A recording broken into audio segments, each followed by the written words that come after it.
The diplomatic facade, the observation deck of Station Omega-7, stretched across 3 kilometers of transparent aluminum, offering a view of the Andromeda spiral that had inspired poets from a dozen species.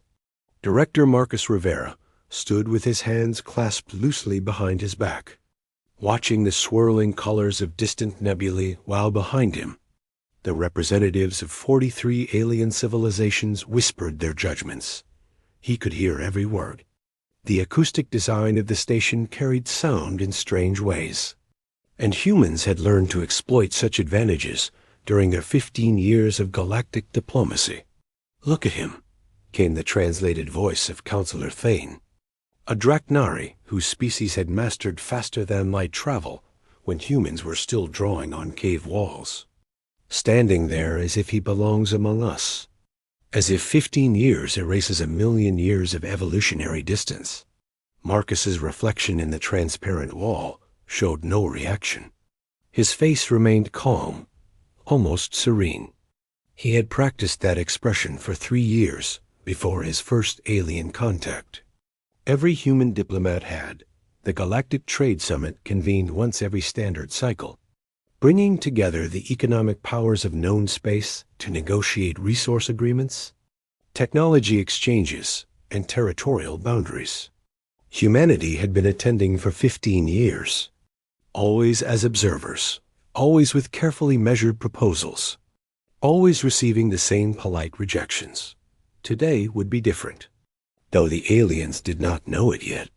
The human delegation requests recognition, announced the station's artificial intelligence, its voice resonating through the crystalline architecture of the summit chamber. Marcus turned smoothly, his movements unhurried as he walked toward the central platform.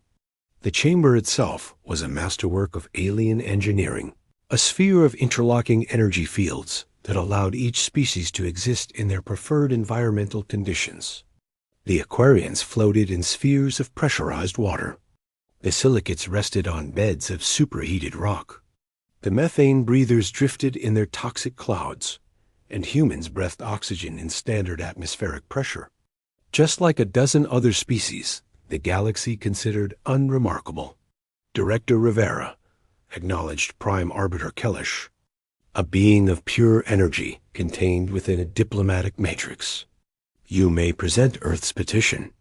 Marcus stepped onto the platform, and holographic displays materialized around him, showing Earth's proposed trade agreements, mineral rights in the outer bands, technology sharing protocols, cultural exchange programs, all reasonable requests that would benefit multiple species. "Honorable representatives," Marcus began, his voice steady and professional. "Earth comes before this council with a proposal built on mutual benefit and shared prosperity. Our analysis shows that implementing these trade corridors would increase efficiency across 7 sectors by 18%. "Efficiency," interrupted Counselor Thane with barely concealed contempt. "Humans always speak of efficiency, of productivity, of optimization. You approach galactic trade like you are building machines rather than relationships." Murmurs of agreement rippled through the chamber. The Vilaxians, masters of commerce for 3 million years, pulsed with amusement. The Xinthian collective, whose economic models had stabilized entire galactic arms, flickered their disapproval. Marcus nodded slowly, as if accepting the criticism. "Perhaps we do approach matters differently. Human methods may seem unusual to species with longer histories." "Unusual?" This came from Trade Minister Vorn of the Celestial Consortium. "Your species has barely left your home system. You have no legacy civilizations, no ancient trading houses, no established credit beyond your tiny stellar neighborhood. You ask for the same rights as species who have built commercial empires spanning thousands of worlds." "We ask for partnership," Marcus corrected gently. "Not charity. Partnership requires equality," Vorn continued. "What does humanity offer that we cannot obtain elsewhere from more established sources with more reliable partners?" It was the question they asked every year, the test that humanity always failed. Marcus smiled, and something in that expression made the nearest delegates shift uncomfortably in their environmental spheres. It was not threatening, exactly. It was simply knowing in a way that suggested he had been waiting for precisely this question. An interesting question, Minister Vorn. May I ask one in return? When was the last time your intelligence services conducted a full audit of human activities in neutral space? Silence fell across the chamber. It was not the silence of thoughtful consideration. It was the silence of sudden uncertainty. We monitor all species activities, Kalish said carefully. Standard protocols for maintaining galactic security and commercial stability. Of course, Marcus agreed. And in your monitoring, how many human vessels have you detected in neutral territories over the past year?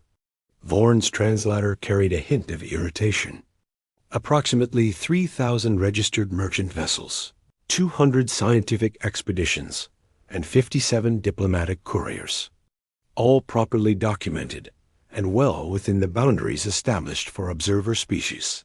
57 diplomatic couriers, Marcus repeated softly. Tell me, Minister, why would an observer species with no formal treaties require 57 diplomatic missions annually? The question hung in the air like a blade suspended over silk. Routine communications, Thane said dismissively. Humanity's inefficient bureaucracy requires excessive travel. Routine, Marcus echoed. He touched a control on his wrist device, and the holographic displays around him shifted.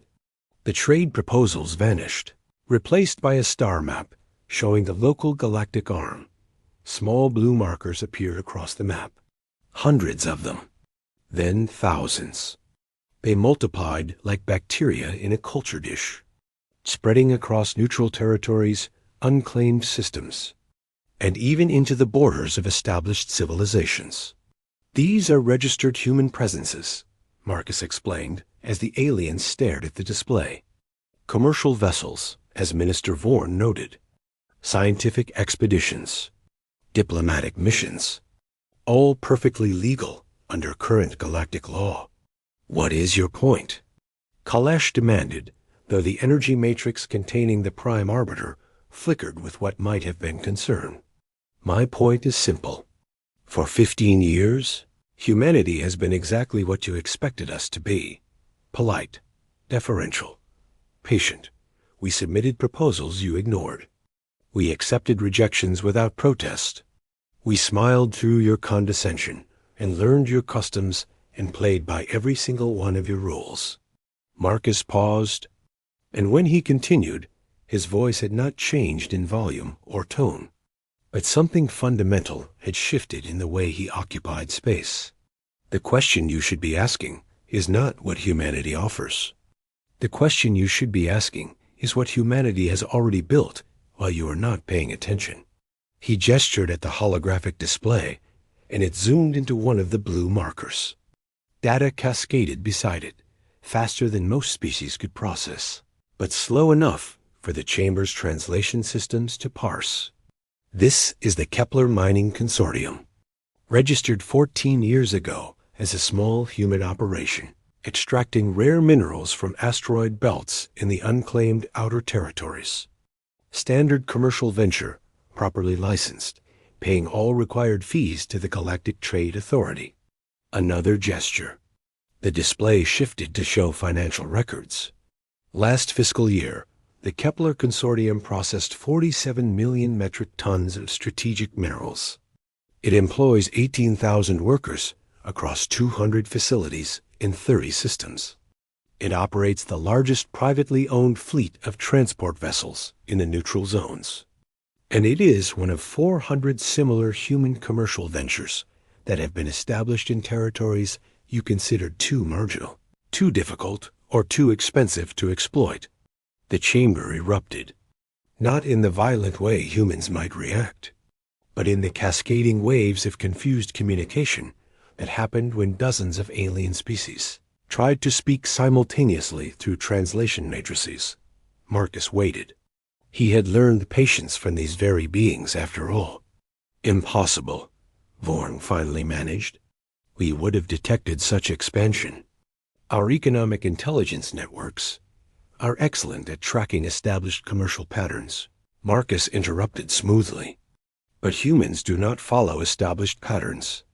We follow opportunity. While you were monitoring our registered diplomatic vessels, you missed the fact that every single one carried commercial specialists. While you tracked our scientific expeditions, you did not notice they were surveying resources and establishing supply chains.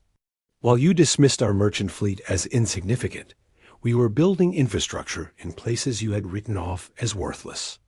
This is deception, Thane accused. You deliberately misled the Council. We filed every required report, Marcus countered. Every vessel properly registered. Every commercial venture licensed through appropriate channels. Every worker's visa processed according to galactic protocols. We did not lie. We simply allowed you to make assumptions. He looked around the chamber, meeting the eyes and sensory organs of species who had existed millions of years longer than humanity. You assumed we were desperate for your approval. You assumed we needed your technology and your trade networks to survive. You assumed that because we asked politely, we had no other options. Marcus smiled again, and this time several delegates flinched. You assumed that humans are exactly what they appear to be. The holographic display expanded, showing more data, more networks, more connections spreading across the galaxy like neural pathways in a vast brain.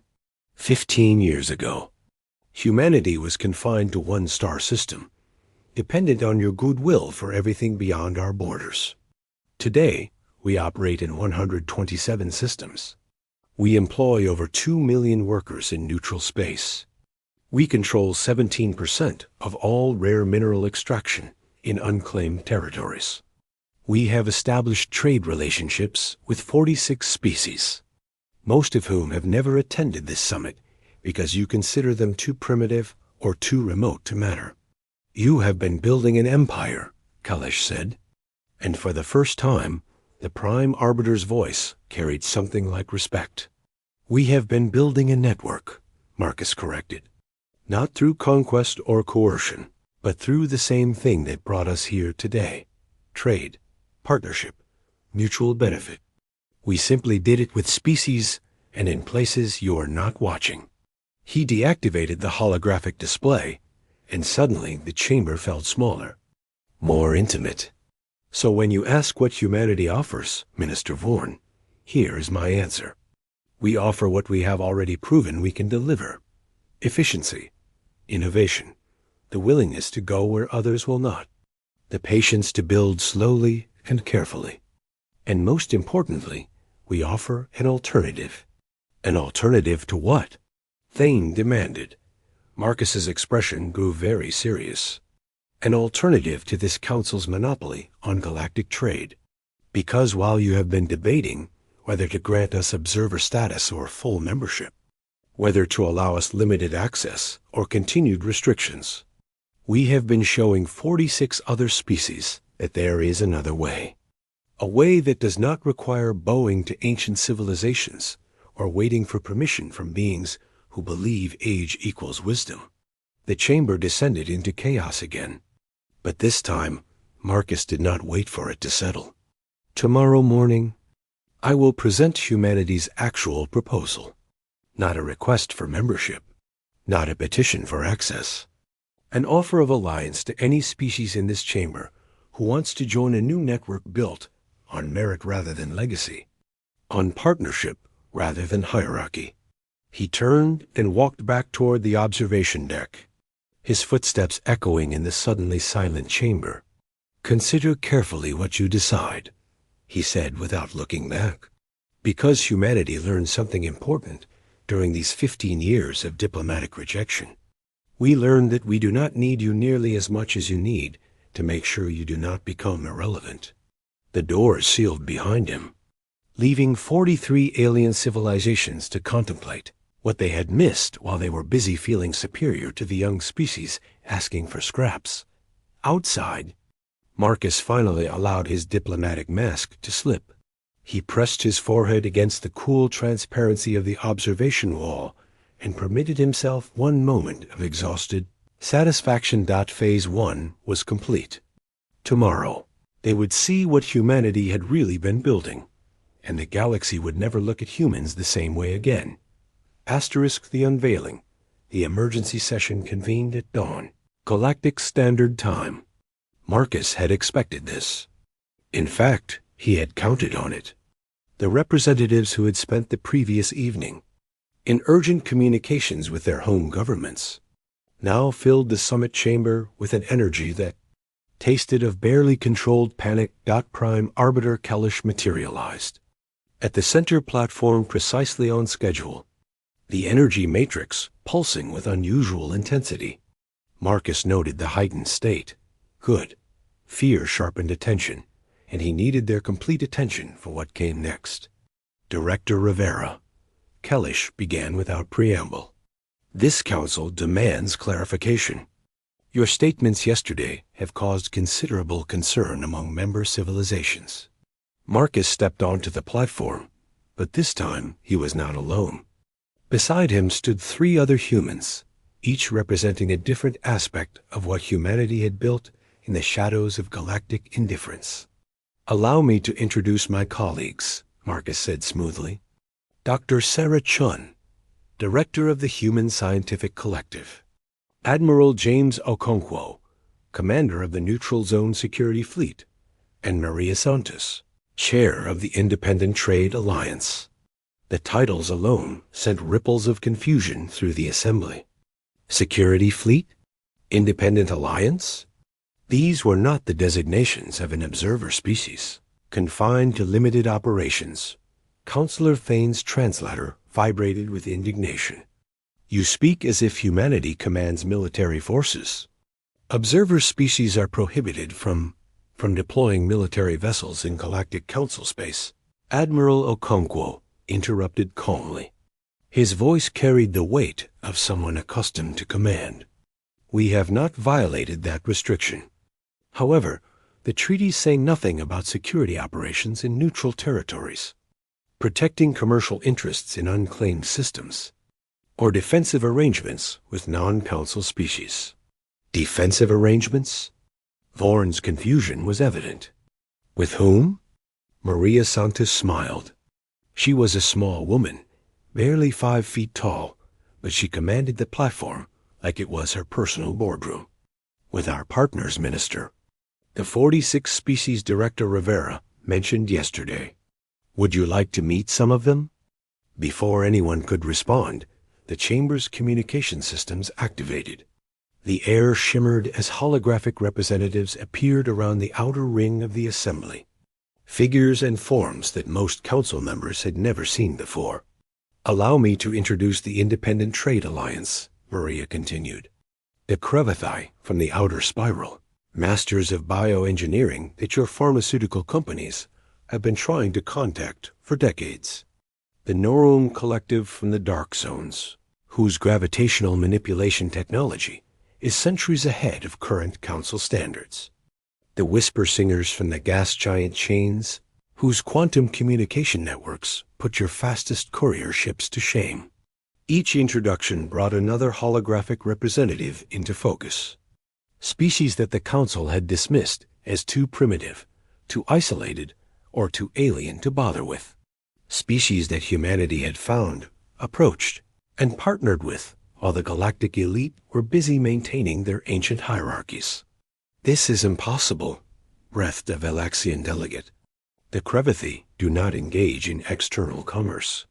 They have refused contact for millennia. They refused contact with you, Dr. Chun corrected gently. They found humanity's approach more compatible with their cultural values. We offered knowledge exchange rather than resource extraction, partnership rather than patronage, respect rather than condescension.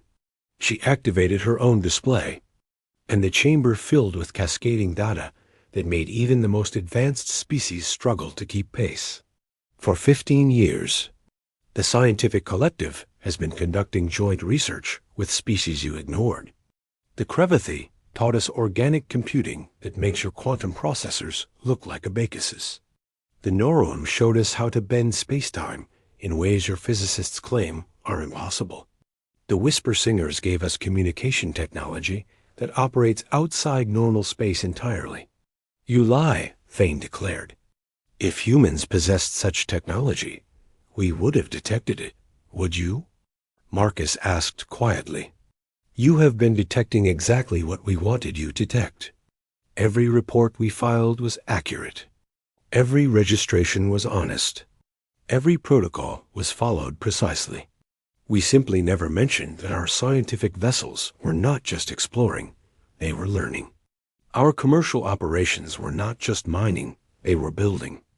Our diplomatic missions were not just communicating, they were negotiating. Admiral Okonkwo stepped forward, his presence dominating the platform, despite being surrounded by beings of vastly different physiology. The Neutral Zone Security Fleet currently operates 847 vessels across 200 systems. Not warships by your definition, since they carry no weapons designed for ship-to-ship combat. But they carry something far more valuable. They carry trust. He gestured, and the display shifted to show convoy routes crisscrossing the neutral territories like veins in a living body. We protect trade convoys for 63 different species. We patrol asteroid fields and nebula borders that your navies consider too expensive to monitor. We respond to distress calls from vessels of any origin, no questions asked, no fees charged. And in doing so, we have built something you forgot was possible. What? Kelesh asked, and the Prime Arbiter's voice carried genuine curiosity now rather than condemnation. Loyalty, Okonkwo said simply. Not through force. Not through economic manipulation. Not through ancient treaties or cultural obligations. Just through showing up when we say we will, doing what we promise to do, and treating every species like they matter, regardless of how primitive or insignificant you consider them. Marcus watched the council's reaction carefully. Some delegates showed confusion. Others displayed calculation, already trying to determine how this changed their position in the galactic hierarchy. But a few, just a few, showed something else. Recognition, perhaps. Or shame. Why? The question came from an unexpected source. Junior Diplomat Raish of the Harmony Spheres, a young species that had only recently achieved Council Observer status themselves. Why build all this in secret? Why not simply tell us what you were doing? Marcus turned to face the young diplomat directly, and his expression softened slightly. Asterisk. Because we learned something important about galactic politics, Diplomat Raish. We learned that permission is easier to ask for after you have proven you do not need it. If we had come to this council 15 years ago and said, we want to build a trade network spanning 127 systems and form alliances with dozens of species you have ignored, what would you have said? Silence answered him. They all knew what the response would have been. You would have forbidden it, Marcus continued. You would have cited regulations designed to maintain stability. You would have expressed concerns about human expansion. You would have assigned monitors to observe our activities and bureaucrats to slow our progress. You would have smothered our initiative with the same cautious conservatism that has kept this council largely unchanged for 10,000 years. He looked around the chamber, meeting the gaze of species that had built empires before humanity learned to make fire. So instead, we did what humans have always done when faced with systems that excluded us. We went around them. We found the spaces between your rules and made them ours. We partnered with those you overlooked and built networks in regions you considered worthless. We were patient and careful and absolutely relentless. Maria Santos stepped forward again, her voice carrying a businesslike efficiency. The question now is not what humanity has built. That is simply fact, verifiable through any audit you wish to conduct. The question is what happens next. The Independent Trade Alliance represents 17% of all rare mineral production in neutral space, 12% of advanced technology development outside Council territories, and growing influence with species that control resources you have been trying to access for centuries. She paused, letting the economic reality sink in. You can attempt to regulate us, restrict us, or even sanction us. But doing so would require violating your own treaties regarding neutral space operations. It would also mean alienating every species that has benefited from our partnerships.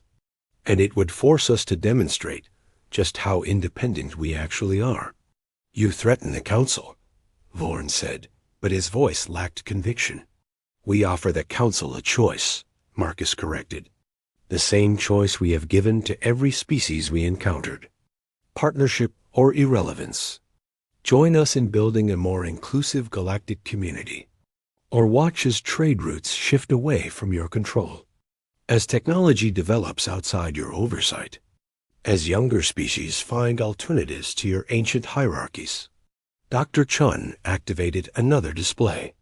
This one showing projections rather than current data. In 10 years, at current growth rates, the Independent Trade Alliance will control 28% of neutral space commerce. In 20 years, 40%. In 50 years, we will be the dominant economic force in this galactic arm, not through conquest, but through simple mathematics. We grow because we include rather than exclude. We expand because we innovate rather than regulate. We succeed because we reward merit rather than pedigree. You speak of replacing the Council, Kellish observed. We speak of making the Council irrelevant if it does not adapt, Marcus replied. But here is what you need to understand about humanity. We do not want to destroy what you have built. We respect the stability you have maintained, the conflicts you have prevented, the civilization you have fostered across thousands of worlds. His voice grew earnest, and for the first time since the summit began, the diplomatic mask fell away completely, revealing something genuine beneath. We simply believe that civilization should not be a closed club, that wisdom is not the exclusive property of ancient species, that a civilization only 15 years into its galactic journey might have insights that species a million years old have forgotten. We believe in potential over pedigree, in partnership over hierarchy, in future possibilities over past glories. He gestured at the holographic representatives of the Independent Trade Alliance, still standing silent witness around the chamber's perimeter. These species believed us when we said they mattered. They trusted us when we offered partnership without preconditions. They took a chance on humanity because we took a chance on them. And together, we have built something remarkable. Not perfect, not ancient, not tested by millennia, but growing and vital and open to anyone willing to contribute. Admiral Okonkwo spoke again, his tone measured and professional. The Neutral Zone Security Fleet will continue its operations regardless of Council decisions. Our partners depend on us, and humans do not abandon commitments. However, we would prefer cooperation to conflict. There is room enough in this galaxy for multiple approaches to maintaining order. Maria Santos nodded agreement.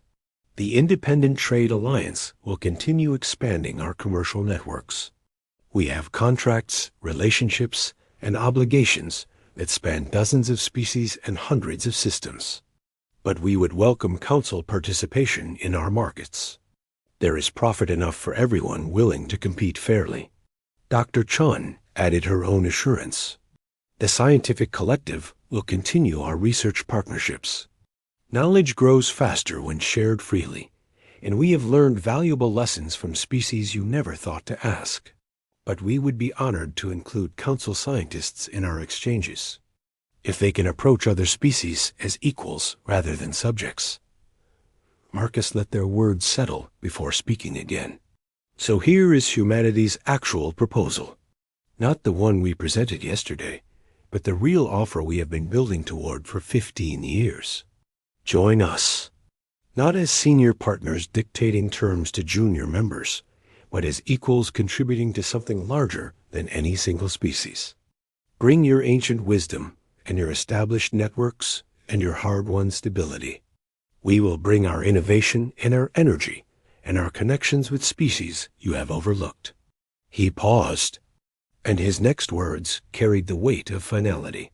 Together, we can build a galactic community that is truly inclusive, truly dynamic, truly representative of all the species that call this galaxy home.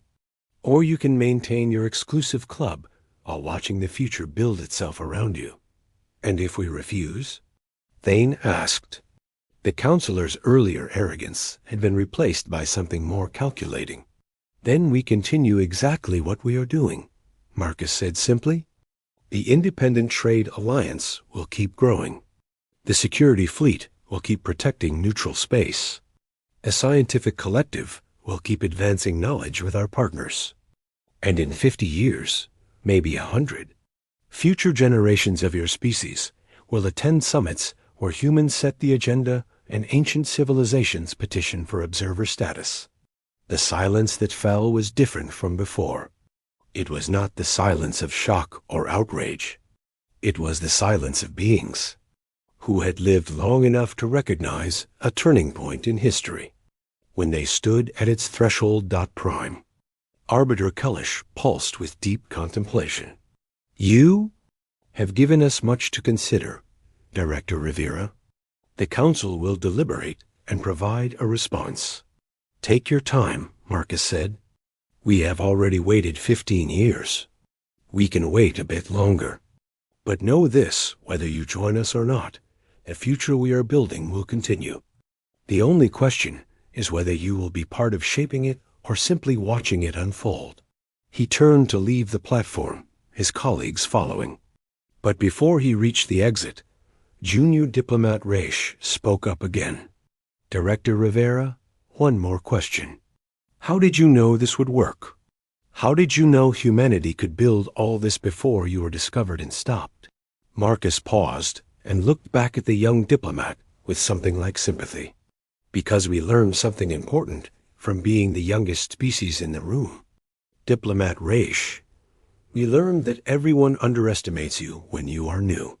They see your youth and inexperience and assume you are weak, naive, unthreatening.